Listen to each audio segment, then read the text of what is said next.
আমার, বাবাজিরা আমার, গভীর মনোযোগ।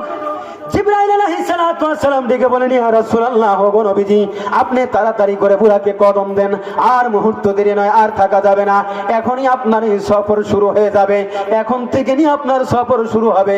কিন্তু আপনার এখন থেকে বাইতুল আকসা পর্যন্ত আপনার মানবিক স্রোতে আপনার এই সফরটা থাকবে। আপনি এখন আপনি সরে বসেন।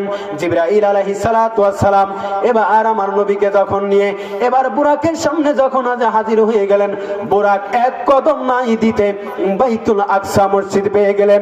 একবার জোরে বলা যাবে না সুবহানাল্লাহ?